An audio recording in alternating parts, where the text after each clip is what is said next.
Hey, Rob here from Elemental Coffee. As I'm a bit immobile at the moment with recovery from a broken ankle, sitting out here enjoying the sun, not able to go too far, thought I'd take the opportunity to give this YouTube thing a crack, see what we can come up with. But mainly, thought I'd try to get some information out there about the mazzer grinder, because we get lots of questions about it, how to get the best out of it, how to maintain it, how to clean it. What the burrs are, where they are, and how you get into them. Just thought we'd try and cover the basics of it so that people can look after them and not be so fearful of it, because they are really easy to look after on a daily basis, even to do more tasks like changing burrs, which is actually very, very easy. But through my experience of pulling them apart, I can tell you what to look out for, and what springs are going to fly at you, more importantly, when you take things apart, and where they are and how to put them back in place. So yeah, let's give this a crack. I'll get a grinder and I'll pull it to bits and you can see what's inside it, and we'll go from there. Okay, so we'll keep this simple to start with. This is your very much so a base model of a super jolly, or a mazzer super jolly grinder. No automations, no electronic hoppers or dispensers on this one. Very, very basic, and this is just to give you an idea of the very basic operation of it and how to pull it apart and clean it and put it back together. So we'll keep it as short and as simple as we can in regards to that. So this model obviously has your normal power cord, normal 10 amp power cord, goes into a normal household plug, and has an old timer switch on it. So the timer switch is manual. This is not plugged in, this one, at all. You can see the plugs here, so it's not plugged in, but you'll hear the timer. I don't know if you can hear the timer. The timer's going on its own, so it's an old analog type timer in there. These have a tendency to wear out over time, and a lot of these older mazzers will have had this replaced with a simple on-off switch, or a two-phase. It'll be on and then a click to grind, and then back to the standby position. But a lot of these ones I've got have had this replaced. This is a more unique one that I've got sitting around that has still got the old timer on it, which still works. Very easy to have those repaired and replaced if they go. It's just a switch swap out, quick and easy. Your espresso repair place could replace those for you easy. Like everything, the switches are not overly cheap, but they can be replaced easy as. Mazzer super jolly, robust, takes a hiding, you can bash it around. We had one on a food truck, and as invariably happens on a food truck, they get biffed around quite a bit when you forget to tie them down or put them away. They'll just take a hiding. That's why I pretty much only use these in most scenarios, in the different sizes that they have. But Mazzer's just bulletproof, really. The only thing that lets them down is the big plastic hopper, which is obviously not on the top here. If you know the grinders, there's a big hopper that sits on it that just slots into the top that you pour your coffee into. Plastic hopper can get broken quite easily. It gets discoloured very easily from the oils in coffee. Just one of those things, really. End up probably replacing that more than anything else on the actual grinder itself. So the main components on this very simple version is your dispenser that you can see, this block on the front. See in there. Coffee in there, you can see the coffee grounds in there. The coffee grinds into this holder, and you have the slap dispenser where you pull this and coffee grounds come out the front into your portafilter, which slots into here and sits in there, and you fill your portafilter up from it. So here in cafes, whenever you go to a cafe, it's that noise, filling up the portafilter. Totally manual, right? It's all a manual setup. Inside that's the blade system in there, which will just agitate the coffee round and push it down, and it guides it down to the exit hole, which is up underneath there. Things that can go wrong in here, there's a brass type swivel inside there that can wear out eventually. Again, easily replaced. Springs in there. There's a spring in there that eventually loses its tension, and the thing can bind up. Again, easily replaced. This whole unit here, this whole thing can come off just by removing a couple of screws in there. And you can take it off. You can replace the perspex in there, which is all that is. That perspex just gets kind of seized in there over time with the coffee oils, but it can come out. You end up probably breaking them more if you do try to get them out, but they can come out if you want. Doesn't last long though. And then otherwise, yeah, fairly standard, heavy unit, robust, solid steel outer. You normally have your mazzer label on it somewhere on the back. A lot of these have been pulled off by people because they like to keep them, or they've fallen off over time. And there's normally a plate, which this one doesn't have, telling you which type of model it is. There's not one underneath either. So the very basics you would want to know for cleaning, you want to clean that chute that lets coffee out of there now and then, into the dispenser. It's constantly moving coffee out, so it kind of is self-cleaning, but you will get a residue build up in there over time. You want to clean that. You just don't want to clean it when the grinder's running, because if you stick a brush in there, it's going to pull the brush in and get all caught up in the blades and the burrs. The top ring is our adjustment ring. So this is what causes a lot of people our problems, is this ring here. People in the heat of the moment, when things aren't going well, will invariably adjust it the wrong way and go, what's going on? My grinder's broken. And you go in, and I end up going and having a look at them and find that really they've just adjusted it the wrong way. And I know how that works because I've done it myself. So, and you'd be surprised at how easily it can happen, and you just can't figure out what's going on. But that collar is your adjustment collar. So the collar winds two ways. One is closing the burrs up, and one is opening the burrs. Now the Super Jolly has flat burrs, which means, I'll show you when we get in there, but they're two sets of blades that are flat. You can also have conical burrs in mazzers, but that's when you're getting up into the bigger, more commercial industrial grinders. They go a lot quicker and they're a bit quieter because of that. And they're probably a bit more consistent conical as well. Conical burrs are very, very good. Not to say that these aren't good, they're just much better in high output type scenarios. So the top collar here is adjustable two ways. One way is going fine and one way is going coarse. When you're making coffee coarse, you're opening those burrs up and making the coffee grinds bigger and bigger and bigger. And on these things, if you keep opening it up towards coarse, it'll get looser and easier to turn until eventually it'll come off. And you've just removed the top collar. Just like that, very easy. And set that aside. And then you've got the first burr holder, which is this thing here. It just sits into the three slots on the top there. It just sits into those three slots. Very easy to take in and out. And that there is your first burr, your first flat burr sitting on that surface there. You can see how easy it is to replace that. There's three screws there, 1, 2, 3, and you can take that burr off.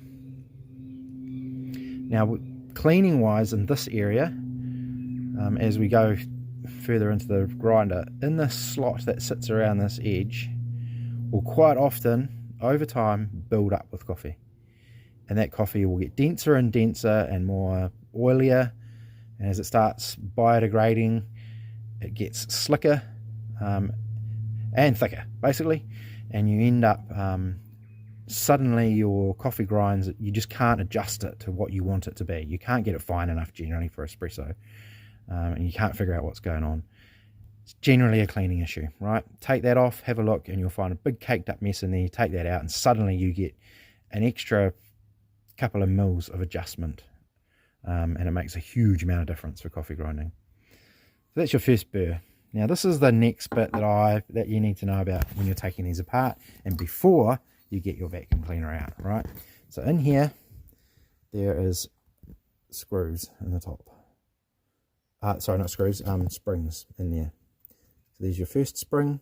There's 3 of them on the Super Jolly, and they sit in those slots. 1, 2, 3, right? You don't want to go hard out and get your vacuum cleaner out and suck those up into it, because when you go to put it back together, you're going to have a lot of problems. So just pop those screws out. All they do is they just pop out of that hole. Real easy, just like that. Having problems with the sun here, so I can't actually see it. You just pop them out and put them aside. Then you're good to go with your vacuum cleaner, right? So I would suggest getting a brush, just a soft brush, and loosening all that stuff up in there. Getting it all nice and loose in there, and then getting your vacuum cleaner out and cleaning it out. If you've still got stuff built up in there, you may have to take this bottom burr off, which brings me to that. That's your other burr, right? Sitting in the bottom there. Again, 3 screws. 1, 2, 3. You just pop those screws out, and that burr and that ring will just lift off. And that's probably as far as you need to go to do your cleaning. And then you can clean underneath that housing in there, get all the extra bits and pieces that are out. Clean this this thread in here all around the outside that takes the adjustment ring, because that is also a problem for adjusting when you can't get it right. You need to give all that a good clean, get rid of all the oils and the built up coffee that's in there, so you can get the most out of the adjustment of the ring. And then but I'm not going to clean this. It's pretty obvious what you have to do in there. Just get in there with a brush, clean it out. Then put it all back together in reverse. Put your springs back in to the slots, like that. Put your top burr housing back in, easy as. Get your adjustment ring, put it back on, and then you want to wind it around towards the fine. And you'll actually see there is a little sticker that on this one with fine and coarse on it, which generally ends up being at the back, so you can't see it, which is why I didn't see this one. It's got coarse going that way. To tighten it up, to tighten that all back into place, you're going towards that fine. So just fine it around, take it round till it's fine. Now when you've pulled a grinder apart like that, you've removed all your settings you may have had for your grind level. And a lot of people are very, very, very finicky about where their grinder must be on this gauge on the front there, which is totally understandable. They don't want it adjusted much, they don't want it played with, because that's where they know they're getting the best coffee, which is cool. But when you've taken it apart, you throw all that out. So you can mark it, but when you've cleaned it out, you're going to find that you've probably got a greater adjustment than what you had before. So your mark may no longer be any good. So to get us back in the play with this grinder, you need to wind it right around until it stops, right? That stops. So basically what you've done there is those 2 flat burrs are now touching. Okay, so you don't want to grind in that position. You don't want to turn the machine on in that position, because those 2 bits of metal are going to try and grind together without coffee in between them. You don't want that, quite obviously, right? You don't want to bash a sharp knife against another piece of steel or a rock, right? Because what happens, it makes it blunt. So once you get it to there, just bring it back a bit, maybe a good half turn, so you know that it's not engaged. And then I'll give you a very, very quick brief show on how to get it back into play, and how to start calibrating for your specific requirements. Okay, so if you've done all your cleaning, put it all back together, and like I said, you've got your collar back half a turn from completely closed or completely joined up, if you like the blades have gone like that. You've put them there, and then you bring them back a bit so they're just sitting apart from each other a little bit inside there, and we can turn it on and just hear you'll listen to where we're at. You can hear it's kind of running without any too much interference, but if I move this back towards fine, you'll hear it starting to touch. So we're actually quite close, right?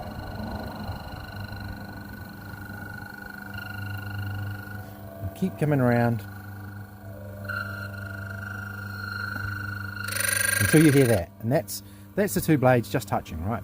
So now you want to come back about half a turn to about there, and then you want to start grinding coffee and adjusting based on that. So it'll be put one through, put it onto your portafilter, run it through your machine and see how it's running. If it's running too quick, then it's too coarse. If it's not running at all and you're getting it's taking ages to come through, then it's too fine.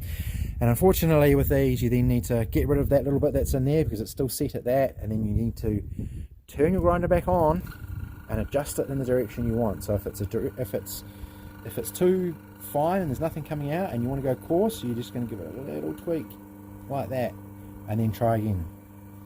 Same thing, grind that little bit, try again, and then you keep going. So just but the secret is to have your grinder running, the blades turning when you're making those adjustments, because it's easier to turn this when it's running, especially once there's coffee in there.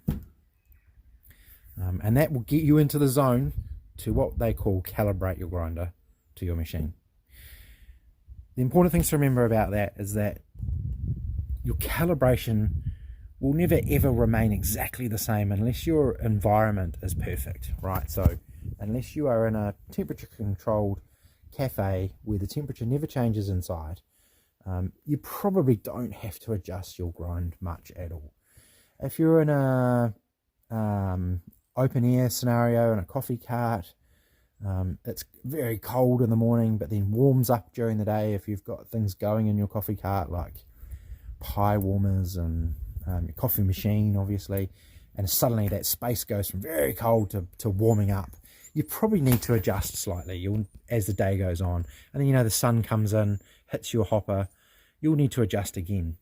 It's very normal to be adjusting your grind as the day goes on for someone working in a high turnover environment, or just an environment like that. At home, in your kitchen, probably you don't have to, like a Mazzer Mini that you have on the counter with your machine, you're probably not adjusting that too much. It's pretty consistent most of the time. That'll be the same for all grinders, whether it's a Mazzer or any other grinder. You might have to adjust as the seasons change. Maybe inside your house you might have to change slightly as well as the humidity goes up. But don't think there's something wrong that you have to adjust your grind. It's because of other factors that you can't control, and the adjuster is there for that reason, so that you can control those environmental factors that are affecting your grind. And you just got to muck around with it until you get it right. The things that will stop you from getting it right and get very frustrating for people is the build-up of grime inside that I've showed you how to clean. They suddenly can't get the adjustment that they used to be able to get, and it's because it needs a damn good clean out. It needs to be looked after. Yeah, hope this has been of use, and we can do more videos if you've found this useful on other bits of equipment. We can do more on the calibrating if you like. We could go through a calibration process. Let us know in the comments, and let us know what you want to see, and we can do more and build on this from there. Thanks very much. Cheers.